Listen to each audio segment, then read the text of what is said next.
Well, joining me here right now is a great author, Mark Allen Baker. How you doing, Mark? Fine. Glad you can join me. Be here. You've written many, many books. I know my favorite so far is the Lou Ambers book, but you Thank have a you. new one out. Tell us about that. Yeah, I've got a new excellent book for so many historians and fans. A book on the great promoter, great boxing manager, and great promoter and great Broadway producer, gentleman by the name of William A. Brady, who used to, believe it or not, and it's hard to believe, manage two undisputed heavyweights in the early days. The first being James J. Corbett and the second being Jim Jeffries. But we were talking about it earlier that so often boxing fans really want to get multiple perspectives.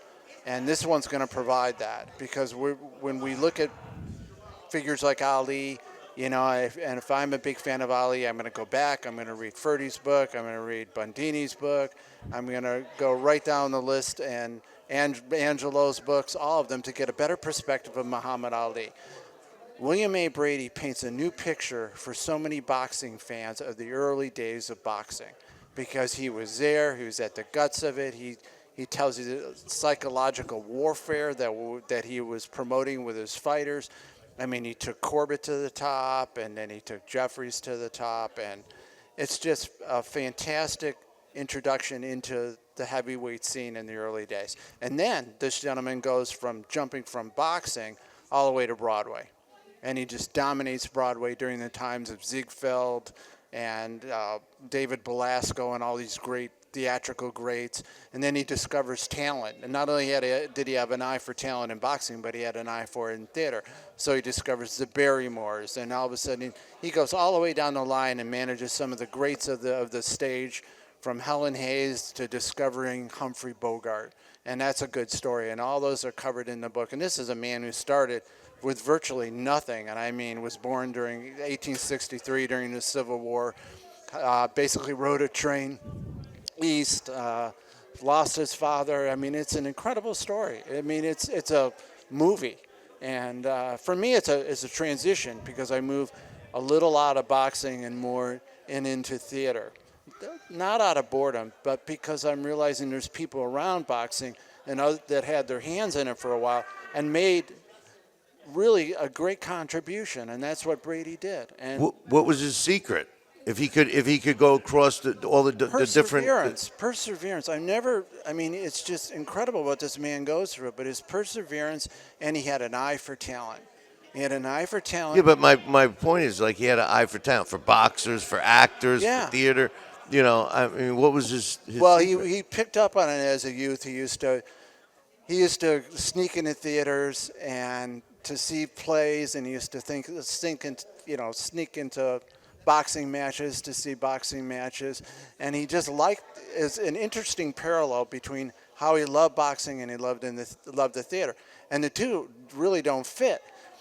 Because he got embarrassed after a while. He's promoting all these great heavyweights, making tons of money, way before Rickard, and all of a sudden he starts realizing, well, the clientele I'm reaching may not be the clientele that's gonna think highly of boxing. So maybe I'll move to the theater, get a better audience, a better clientele, a little more money.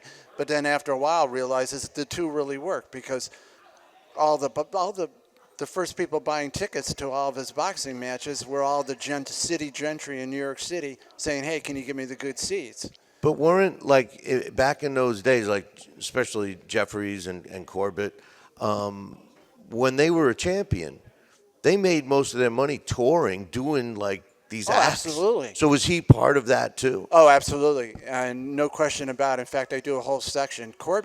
James J. Corbett played professional baseball, and I listened to DeBello talk about baseball. Well, there is some parallels there, and a lot more than he even mentioned. But in the old days, Corbett would play on like multiple teams, sometimes a few games on one. He played in Hartford. He played on a team in Hartford. I think he played probably 15 While different he was fighting?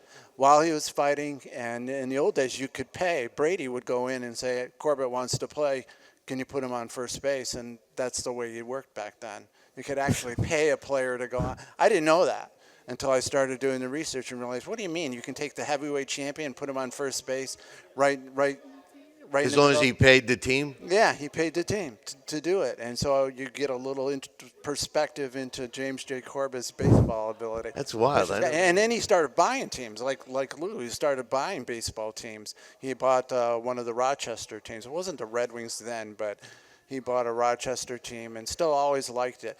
But then he gets into other areas. He actually started promoting professional cycling. Because in the old days, Madison Square Garden had what was called a velodrome, and the old tilted tracks and stuff. Like roller derby. Yeah, exactly. So it was really big, and so he started promoting racers, and one of the great racers was a gentleman by the name of Major Taylor, and he started promoting him, and then he started promoting other figures in other areas, including when they first landed on, a lot of explorers, for example. I won't go into too much detail. And wrestlers. He started promoting some wrestlers, too. But it's an interesting book, and I had so much fun writing it, and it was a little bit of a movement to a different market for me, sort of, but I had the boxing confidence, obviously, and I knew enough about the early days of boxing to really get into Brady and see what he could add to it. And I found perspectives like you wouldn't believe on how he psyched out Fitzsimmons with Jeffries, and I get into so much detail that I've never seen covered in any books. No. So that's my new one, but that just follows the Jack Dillon book, which I that was cool too. What's the total count to this book? over 30 books, and on boxing, I think 12 or 14 on boxing, but I don't know how you over do it. 30 books. And they're always so good too. Well, thank you very much. You happen to appreciate it, and you've got a lot of. I write in it kind of. The good thing now is that boxing fans and everybody who's talked here tonight has spoken about it. Is the boxing fans are far more educated now than they've ever been. Well, the information's at your Information and the appreciation for the old-time boxers is there. That's why naturally bad guys, and DeBello hit his point right on the head. If you look bestsellers in boxing, and Amazon charts every boxing book there is.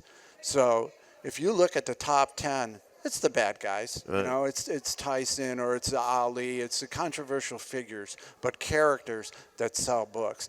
But the good thing is, as you go down the chart a little bit further, all of a sudden you start picking up names like, Henry Armstrong or Leo Houck or, names that have drifted in and fallen between the cracks, or one of mine that pops up, or like an Ambers, or naturally Willie Pep's going to pop up every once in a while, but it's the figure. I like the figures no one's heard about but are great stories. No, I'm with you. How can we get your book?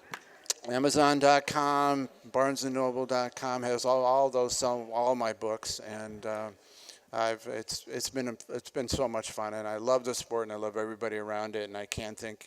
It's such an honor being here. Well, with all these people, congratulations. All the volunteers. Congratulations Thank you for very your much. induction. I look forward to it tomorrow. And thanks for coming on. Thank you, Billy. Thank you very much. All right, my man.